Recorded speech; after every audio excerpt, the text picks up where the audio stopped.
So the people who manage the Nigerian system, when they bring them abroad, they still come with that same mentality. Now, Nigeria happened to me, and this is my story. Guys, you really need to watch this. You really need to watch this. Don't just watch this. Watch this. My name is Dr. Kimberly Ellen Stark. I am from Chicago, Illinois, from the United States of America. Okay. All right. So here's the key point here. You know, I actually pitied the woman until she said something. She said she speaks so highly of Nigeria. She speaks so highly and so freely of Nigeria. Now, to all Nigerians, one of the things I need you to understand is that Nigeria happened to this woman. I went to a place in Amsterdam. I was staying in a hotel, and a Nigerian lady came and said, "I hear you are Archbishop Duncan Williams from Ghana." I said, "Yes." He said, "Pray for your people." I said, "Why?" He said, "Two Ghanaian ladies fought here, and one of them went and reported to the authorities that all the Ghanaians who work there don't have papers."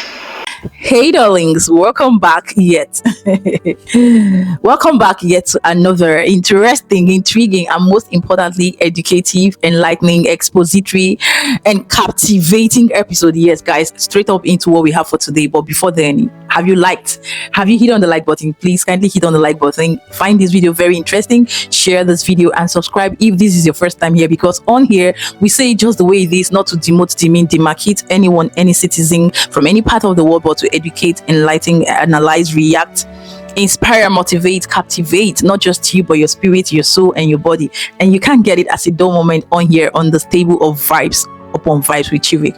All right guys, so straight up, I just needed us to come here and debunk some certain things, know what is the truth and the lies in it, right? Because you see, since the beginning of this mass deportation, especially from the US, there are so many parents, let's say parents and siblings, relatives of people in the diaspora that are already suffering from heart attack. They are already suffering from high blood pressure. They are already weary and burdened with how their family, friends, relatives are doing and coping, especially those that have people that they think or can assume that they are not legally documented to be there, right? And most times when misinformations are carried all over social media, and most of these people have access to social media, right, they find it very difficult to understand what is going on. I know we as creatives are also a part of it, right? And it is so unfair that most times we do not even do proper research and findings. Most people do not do that before coming out on the internet space to put out these informations that are not verified, right? But it's the social media world. It's expected that as a civil and well-learned person, it's not every information you consume and take seriously. Some are for fun, some are just for one reason or the other.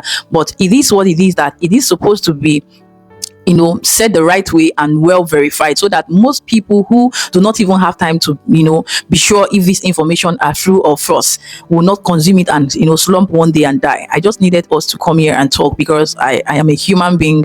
We are not perfect, we make mistakes, and it's expected that when we make mistakes we retrospect and, you know, make corrections, right? So I've got videos flying here and there, you know, of Nigeria deporting, Ghana is deporting, US is deporting approximately 20,000 Nigeria, over 6,000 something Ghanaians and all whatnot. I know it's most times from a place of concern, and most times it's also from a place of mockery, right? To say, oh, your citizens are more in the diaspora, your country is not good enough, your people are more in the diaspora illegally and all. There's been banter, like so many countries in Africa have been bantering each other, and it's not supposed to be a thing of such matter or nature, because US deporting at the end of the day is their own right to do so. And on the other hand, going as an illegal or expired documented citizen, illegal citizen, is definitely owed to the individuals and the government.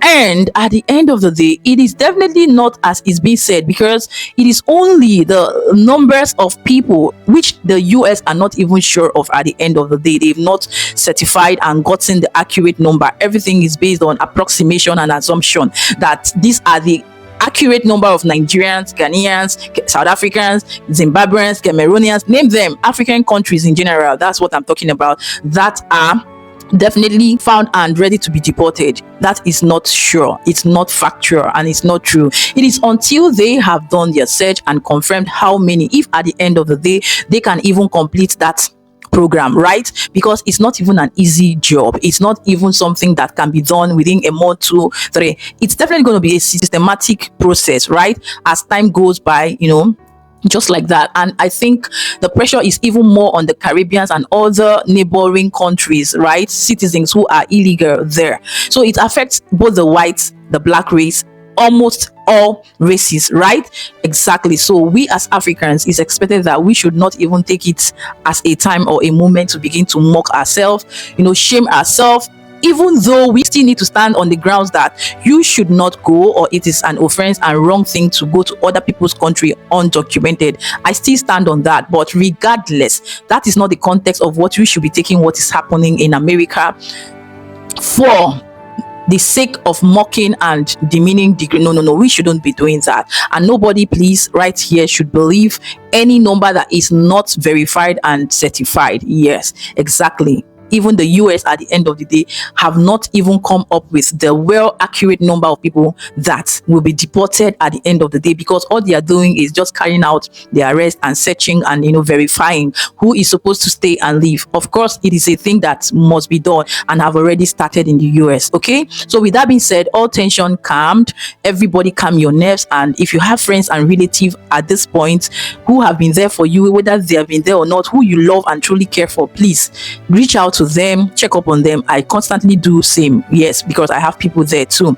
So check up on them, encourage them, make them feel that it is not the end, even though they fall into the category of people that will be coming back home. Give them hope, give them life, right? Because we know where our problems originally are coming from, which is the bad leadership, bad government already in most African countries, right? I don't even want to dabble into that of Nigeria because I am a survivor, right? And it's same for so many countries. Let's not even lie, right? But at the long run, it is not something that we should even be demeaning and shaming ourselves, because our problem is not just we ourselves, but the country we find ourselves, our leaders and all whatnot, that are major and key factors that would have contributed to why so many people even leave the country, right? And let's also understand the fact that going out of the country is never the final solution. It might be a trial, but getting there and it's not working does not mean that you should remain and unalive yourself there, right? You get what I mean?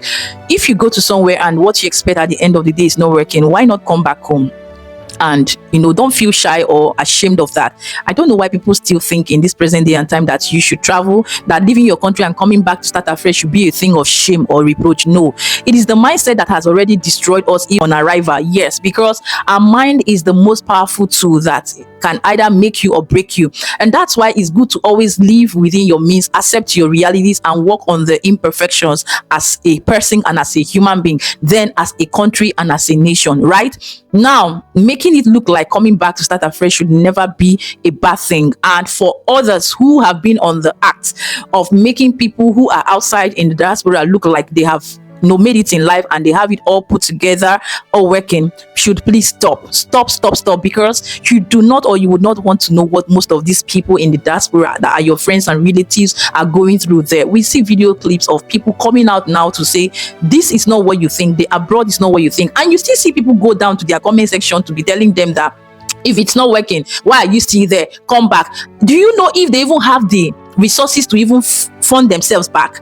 It is even, or might even be worse than what you are even hearing them say, or just because of the little information they give, they don't want to go in depthly. You just conclude that they don't want you to come, or they are deceiving you. They're not telling the truth that life in abroad, life in the diaspora is perfect. It's not perfect. Even those that have made it, right? Because there are some numbers of people who went there legally and have made it at the end of the day, right? And even at that, the tax they pay, the way they live there, they still have a thing to tell you, or two to tell you that it is never all on a bed of roses, or they don't even feel like that is their final bus stop, right? Or because of how most of you have placed the standard, rated these people.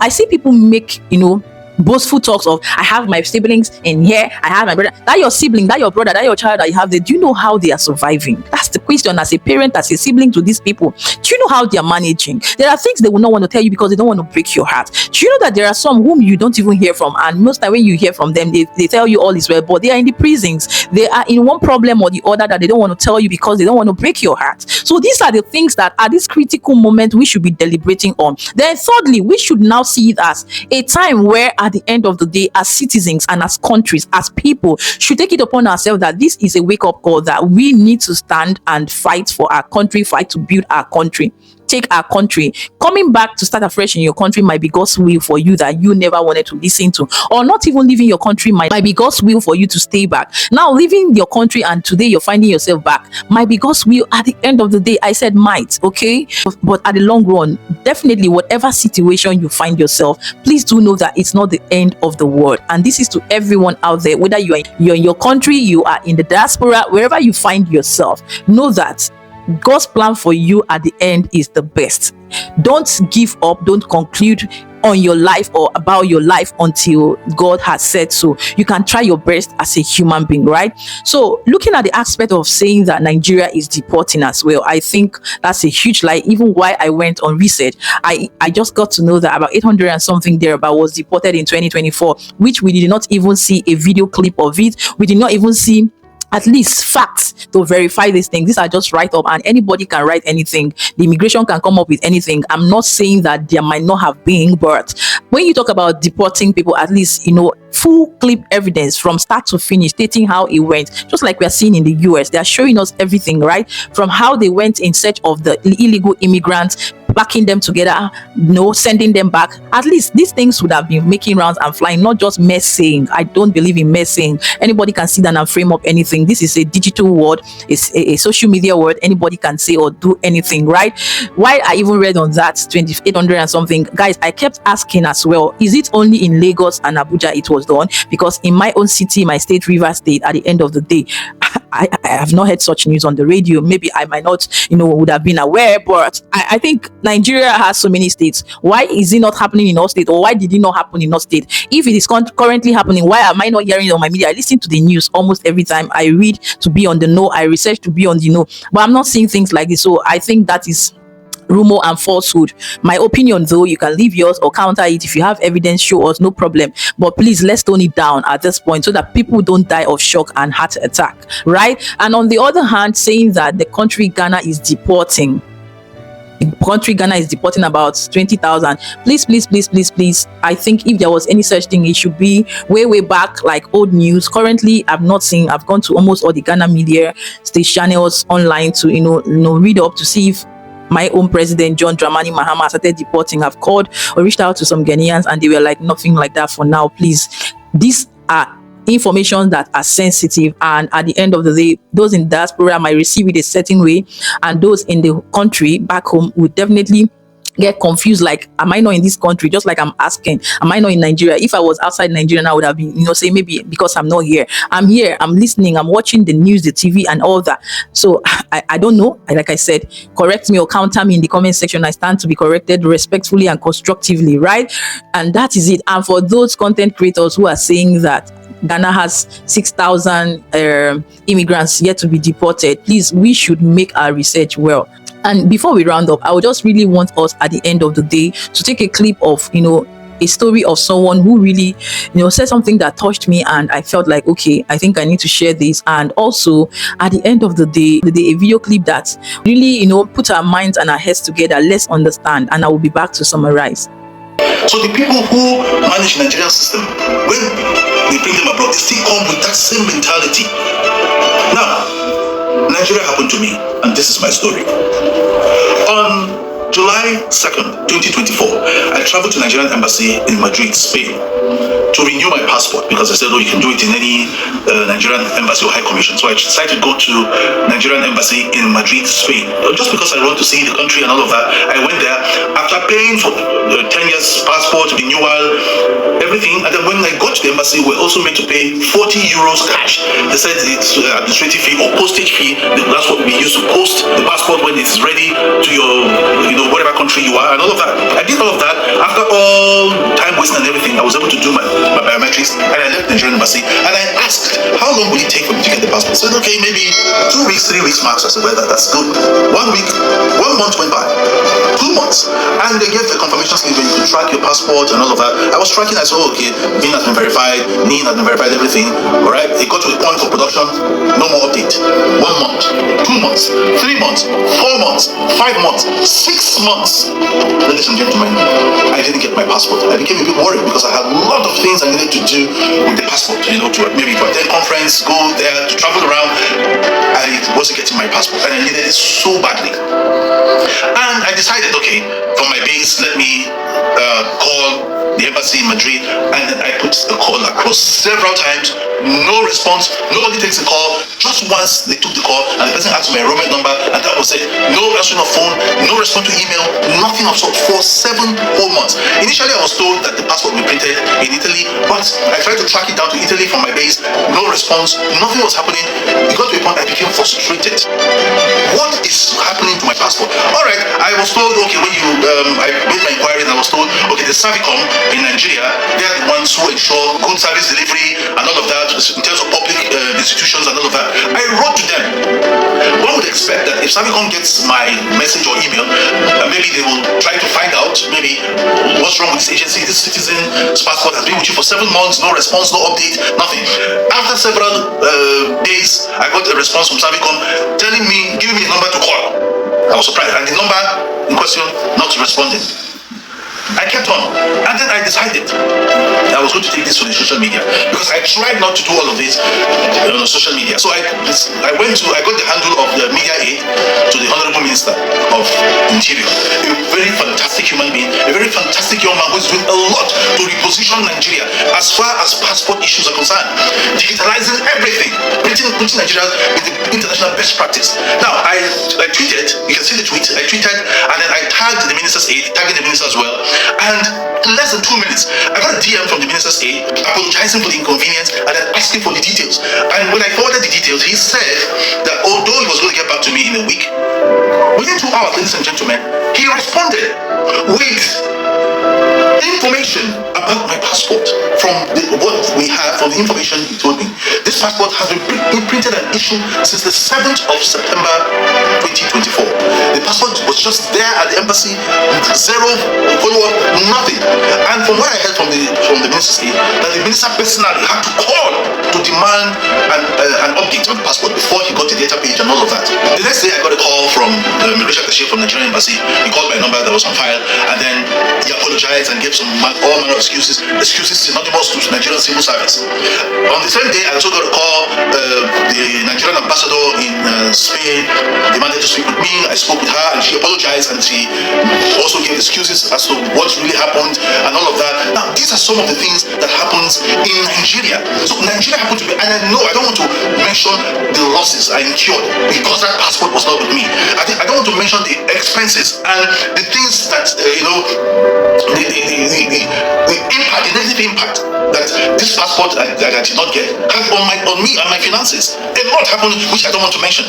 But the fact remains that the passport was issued in September, and someone just kept it there. What happened to the 40 euros administrative fee? Nobody can explain. And when the attaché called me, he said I was going to send it, and ladies and gentlemen, 3 days after the attaché called me, after the intervention of the minister, I got my passport. Now this shows you that sometimes some of the things that happen, we have good leaders, because nobody can tell me Honorable Olubunmi Ojo is not a fantastic person. This man is very intelligent, this man is proactive, this man is someone who wants Nigeria to work. And like I said, I tweeted after I got the intervention that Honorable Olubunmi Ojo, Minister of Interior, has given me a reason to believe and to hope that a prosperous and a better Nigeria is possible. Honorable Minister, if you are seeing this, or I know you will see this, I want to sincerely thank you for your intervention.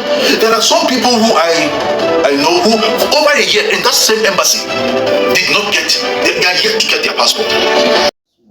I went to a place in Amsterdam. I was staying in a hotel, and a Nigerian lady came and said, I hear you are Archbishop Duncan Williams from Ghana. I said, yes. He said, pray for your people.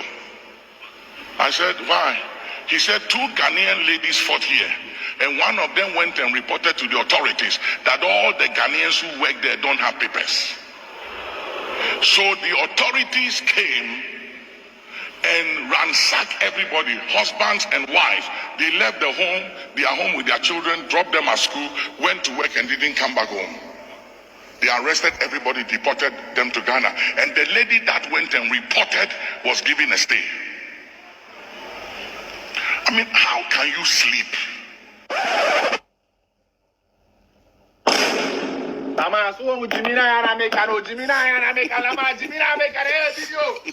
You see what I always say? Bibini biya free send the tamfuni bibini.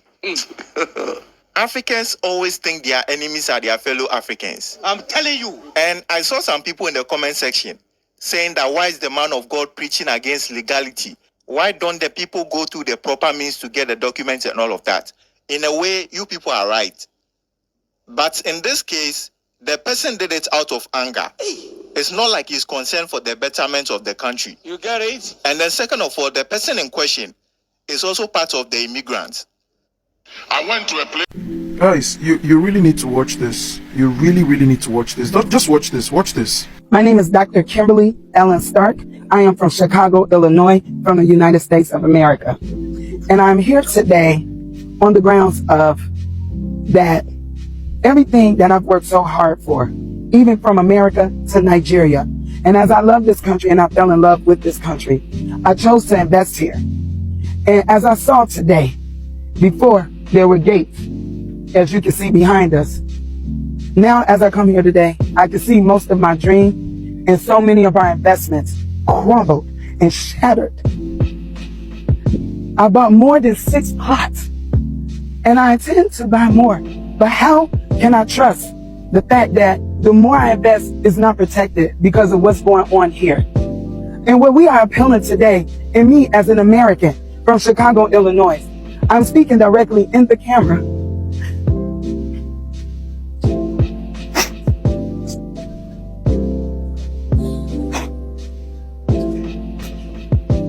As I'm here appealing to the Honorable, the President of Nigeria, Bola Ahmed Tinubu, to please come to our assistance, come to my assistance, because I can't make a reputation back in America as I have for this country. I speak so highly and so freely about Nigeria, and to come in back and invest into this wonderful country. But look at our investment now, over 700 billion down the drain. Please, Mr. President, I ask you for your mercy to come at our assistance and the Nigerian diasporas and all these investors who stand with me today to come and assist us and help us come to a conclusion with this matter. Thank you. Once again, my name is Dr. Kimberly Stark. I am from the United States of America, Chicago, Illinois, and especially to honor our President Tinubu, who also used to reside in Chicago, Illinois. Thank you. Okay. All right. So here's the key point here. You know, I actually pitied the woman until she said something. She says she speaks so highly of Nigeria. She speaks so highly and so freely of Nigeria. Now, to all Nigerians, one of the things I need you to understand is that Nigeria happened to this woman. And for as many of you that defend Nigeria, I hope Nigeria happens to you people. Because for me, I don't speak highly of Nigeria. My mom would always tell me one thing. She said, do not defend the evil that is your own, because it is your own. Do not defend the evil that is your own, because it is your own. One assured way to ensure improvements in your own is by exposing the evil and speaking against it. That is how you improve yourself. You don't expect to improve yourself by trying to cover up your evil because it is your own. Nah. So all these Nigerians that come into my comment section, this should be your portion. Say amen. This should be your portion. Alright? Speaking freely and highly of Nigeria. I actually pitied the woman until I heard that. Why would you speak freely and highly of Nigeria? You think the universe is asleep. You know that Nigeria has a reputation for corruption. You know that Nigeria is an evil place. You know that Nigerians as people have very vast criminal tendencies. You know that Nigeria is a hellhole, and you go around and continue giving a wrong impression of Nigeria. Do you know what that does to people? You're deceiving people, telling them that a bad place is a good place and making excuses for their evil. And what better way Does the universe serve people exactly what they deserve, but by making them have a taste of their medicine? This is what I've always been avoiding for myself and for my generation. I would always speak the truth. I would always speak against that which is evil, despite it being my own. I would never cover evil. I would always speak against Nigeria, because Nigeria is evil and Nigerians are the demons in it. And I tell you people, so I hope you people learn from this woman. Learn. This is where people give birth. In this primary healthcare center, this is the only forceps in this entire place. They don't have more than this. When women come at night to give birth and there's no light in the hospital, how do you take their deliveries? Well, you're just using our phone, torchlight. You're using the torchlight of your phone to take the deliveries. What if there's bleeding? How do you know where it's bleeding? Have you seen the problem that we're facing in this country? That is the electricity that is powering this entire hospital. If your leader is not serious about the primary healthcare center, they are wasting their time. Because the primary healthcare center is the first level of healthcare in any country, any state, any local government that is serious about healthcare. This hospital does not even have adequate solar care. There's no lights. There are women who give birth in these hospitals. You can see what the labor room looks like. There are people who are going to need wound care. You can see what the wards look like. There are children who require help from this hospital. You can see what the resources look like. Vaccines have to be imported from another hospital just so that they can be given to the people here. But no worry, you can scroll, because this is not bomb or funny or whatever it is. Tell your leaders that they should focus on primary healthcare centers and not be building fake ultramodern hospitals everywhere when this is neglected, because everybody everywhere actually deserves access to the highest quality care possible. This is where women give. So guys, stories like this at least will enlighten us to know that yes, indeed, there's still hope for Nigeria. Exactly. If more people like this will definitely come up and act as Nigerians in positions and in power, right? Now, these are part of the things I'm talking about the recent and trending rumor of deportation and all whatnot, right? At this point, these are the reason and the problem. Like my brother Chimdi is saying that Nigeria should not happen to you. You heard that guy, Nigeria should not happen to you. Things like this that are already happening in the country, like having a healthcare center like this, is already a pain in the neck. And so many things that are really not working well in the country are the things that definitely push or take people out of the country, not because they mostly want to leave the country. Like I said earlier on, bad leadership, lack of good medical care, healthcare, lack of so many things I can't really mention here. So these are part of the things, right? And Chimdi has really said and summed the whole thing up. Let's continue.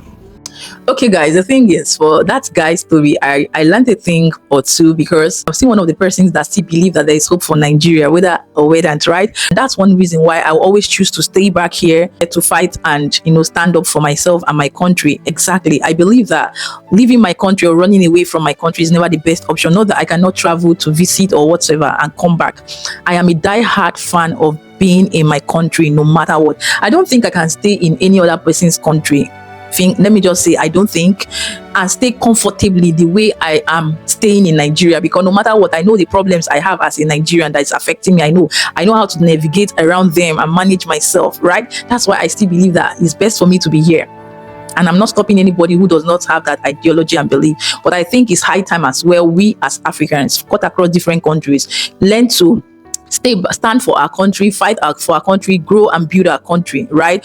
And that video clip of the pastor and the creative who reacted is really a kind of funny but not funny, and it's a situation whereby most people find themselves. If it is true, these are one of the video clips that I still wonder, even though it's preached by a pastor, if they are true, that a Ghanaian would definitely go report her fellow Ghanaian, you get, citizens that are illegal. I doubt all these kind of stories, but most times why I still bring them here is because I want other people to follow me and hear and know whether these things are true or not. But I doubt. It is absolutely not proven. Where are the people? Where are they? They are not here. I have not seen the clip of where they were reporting and how they were deporting and all that. These are mere talks. I just wanted to use that emphasis to correlate with what I've been saying from the beginning. So when you see videos like this flying all over social media, be careful what you consume. This is a very sensitive period, a critical time all over the world, because in one way or the other, most people will be affected. Exactly. And this is high time we as Africans, I will not stop talking, learn our our lessons and begin to teach ourselves, tell ourselves the nothing, not the bitter truth. Look at what the president of Ghana is doing. Look at what the president of Burkina Faso, Gambia, and the rest are trying to show us and prove to us that Africa can still be great. West Africa can still be great. We can stand and build West Africa. We can stand and build Africa. We can survive with and without the Westerners, the British.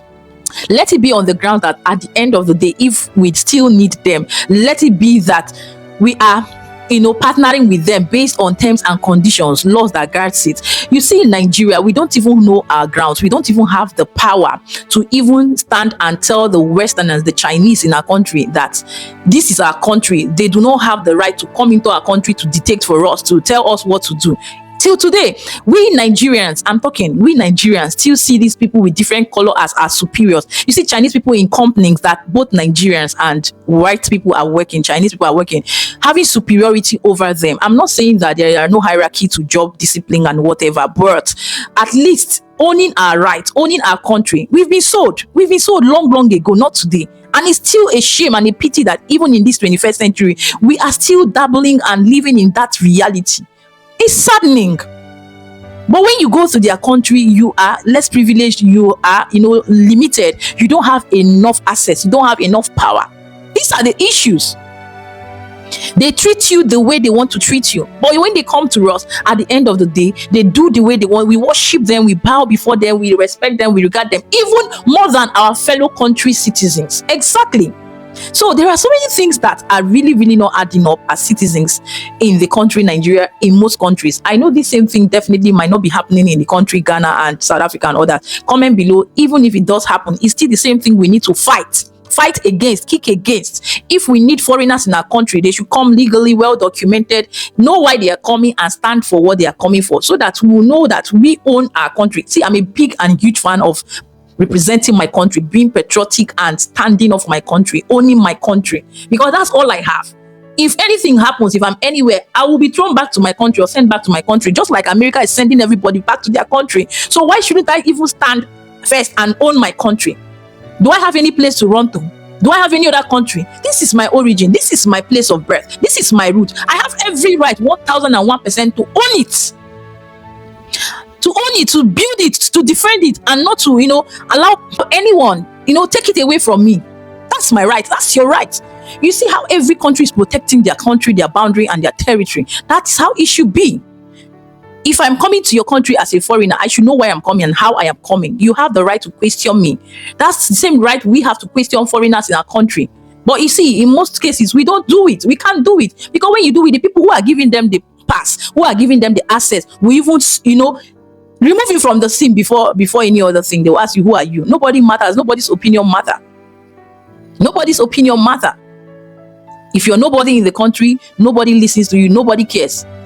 Right? When I mean nobody, I don't mean that you're not a human being. If you've not gotten to that place of political power and wealth, material position and all whatnot, nobody regards you. But the only strength and power at this point I have is my voice and these platforms that I'm using to speak up and speak out, to debunk, to enlighten, to educate, entertain, inspire, motivate, educate, not just you, but your spirit, your soul, and your body. And my voice is all I've got, and I will continue to use it. So use it, use yours, and use yours the right way. Let's use it to empower ourselves. Come together, unite together. It's high time we tell ourselves the truth. Unite together. Ghanaians to Ghanaians holding themselves together. Nigerians to Nigerians holding themselves together. Let's come as one Nigeria, one Ghanaian, one Cameroon, one South Africa, one Burkina Faso, one Zimbabwe, in fact Mozambique, as countries. Let all of us come together, unite as one, and begin to build our countries, be responsible for our countries. Then you will see how Africa will be at the end of the day. That is it, guys, and that's what I said I should come here today and discuss with us, because I think it's well deserving.